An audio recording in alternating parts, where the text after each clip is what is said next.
Contract वाली बहू। नरेश की माँ अपने बेटे से मिलने दिल्ली आ रही है। इस बात का पता चलते ही नरेश के दिल में हलचल मच जाती है। नरेश अपनी माँ के स्वागत की तैयारी में लग जाता है। साथ ही उसे डर भी सताने लगता है कि उसकी माँ कहीं अपनी पुरानी जिद पर फिर से बैठ ना जाए। हे भगवान, इस बार बचा लो, अगले साल पक्का माँ की जिद पूरी कर दूंगा।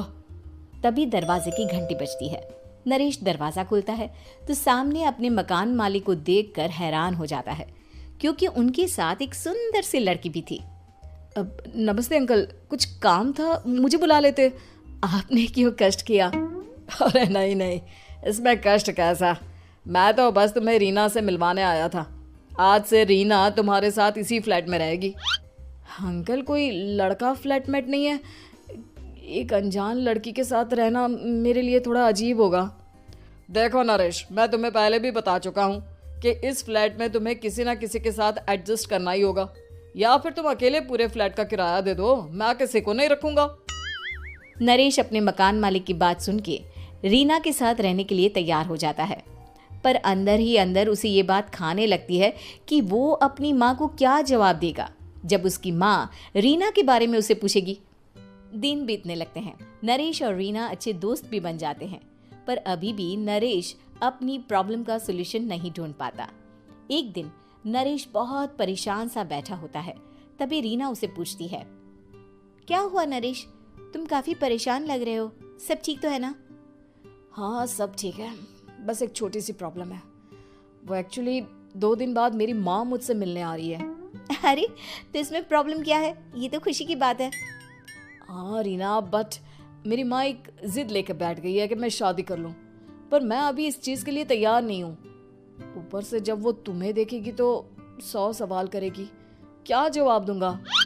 अरे इसमें कोई टेंशन वाली बात नहीं है, मेरे पास ना इस प्रॉब्लम का सोल्यूशन है, जिससे ना तुम्हें शादी करनी पड़ेगी और ना ही तुम्हारी माँ मेरे बारे में कुछ पूछेंगी। रीना की बात सुनकर नरेश सोच में डूब जाता है। वो सोचता है कि रीना खुले ख्यालों वाली लड़की है, कहीं माँ को सच बता ना दे। नरेश को सोच में डूबा देखकर रीना कहती है, अरे क्या हुआ, किस सोच में पड़ गए? डोंट वरी, जैसा तुम सोच रहे हो ना वैसे कुछ भी नहीं है, मेरे पास एक प्लान है। मैं कुछ समझ नहीं पा रहा हूँ, कैसा प्लान? मैं समझाती हूँ। हम ना एक कॉन्ट्रैक्ट मैरिज कर लेते हैं। फिलहाल मेरे पास जॉब नहीं है, तो तुम इस रूम का किराया दे देना जब तक तुम्हारी माँ यहाँ रहेंगी, सिर्फ तब तक। और तुम अपनी माँ से कह देना कि मैं तुम्हारी पत्नी हूँ, इससे वो मेरे यहाँ रहने पर कोई सवाल भी नहीं करेंगी। अरे बात तुम्हारी ठीक है, पर माँ से झूठ बोलना, ना ना बाबा, मैं ये रिस्क नहीं ले सकता। कोई और आइडिया दो ना तुम। देखो मंजूर हो तो बोलो, वरना सच बता दो, मुझे कोई प्रॉब्लम नहीं है। रीना की बात सुनकर नरेश सोच में डूब जाता है। बहुत सोचने के बाद जब उसे कोई रास्ता नहीं मिलता तो वो रीना के बताए हुए रास्ते पर चलने के लिए तैयार हो जाता है। वो रीना से बात करता है और अपनी माँ की पसंद और नापसंद के बारे में बताता है। रीना भी नरेश की सभी बातों को ध्यान से सुनती है, ताकि कहीं उससे कोई गलती ना हो जाए।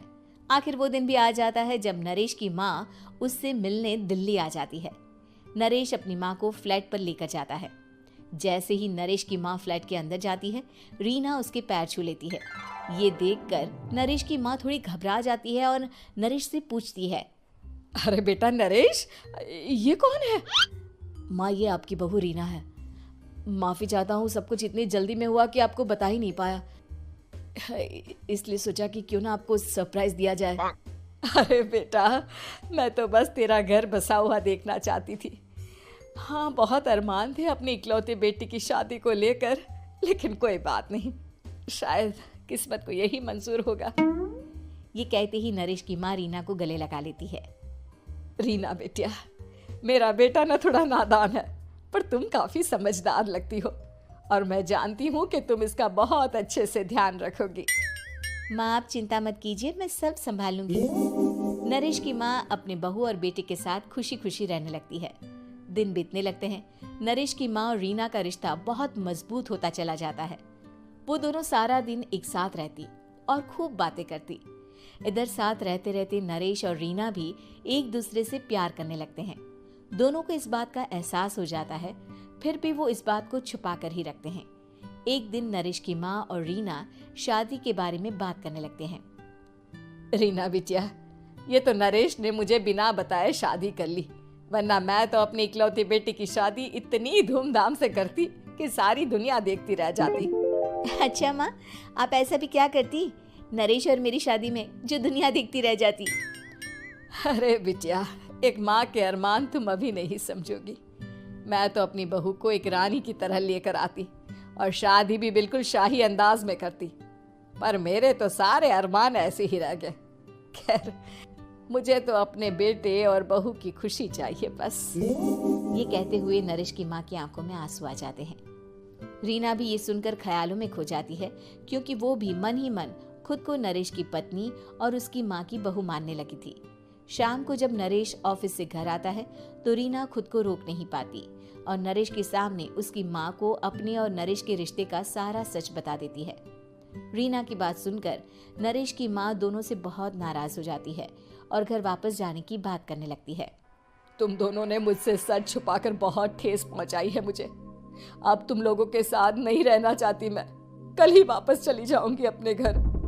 माँ, मुझे माफ कर दो, ये सब मैंने रीना के कहने पर ही किया है, वरना मैं भी आपको कभी ठेस पहुंचाने के बारे में सोच भी नहीं सकता। हाँ माँ, हमने ये सिर्फ आपका दिल रखने के लिए किया, प्लीज हम दोनों को माफ कर दीजिए। तुम दोनों ने मेरे अरमानों के साथ खिलवाड़ किया है, और वैसे भी मुझे अपने बेटे के लिए एक अच्छी लड़की ढूंढनी है, इसलिए मेरा यहाँ से जाना ही बेहतर होगा। माँ की ये बात सुनकर रीना खुद को रोक नहीं पाती। माँ, क्या मैं आपके घर की बहू बनने लायक नहीं हूँ? रीना की बात सुनकर नरेश हैरान रह जाता है। नरेश की माँ भी कुछ समझ नहीं पाती। मैं कुछ समझी नहीं, आखिर तुम कहना क्या चाहती हो? माँ, मैं वो नरेश से बहुत प्यार करती हूँ और साथ ही साथ मैं आपको भी अपनी माँ मान बैठी हूँ। आज जब आपकी बातें सुनी तो खुद को रोक नहीं पाई, इसलिए सारा सच आपको बता दिया। रीना की बात सुनकर नरेश की माँ की आंखों में आंसू आ जाते हैं और वो अपने बेटे नरेश और रीना को गले लगा लेती है। मेरे घर की बहू तो सिर्फ रीना बिटिया ही बनेगी। मैं आज ही तुम दोनों की शादी की तारीख निकलवा दूंगी, बस एक बार तुम्हारे घर वाले मान जाए। उसी दिन रीना के माता पिता भी उनके फ्लैट पर आ जाते हैं। दोनों परिवार आपस में बैठकर बातें करते हैं और शादी के लिए राजी हो जाते हैं। रीना भी कॉन्ट्रैक्ट फाड़ देती है और कहती है, सही मायने में मैं अब बहू बनूंगी, अब तक तो सिर्फ कॉन्ट्रैक्ट वाली बहू थी।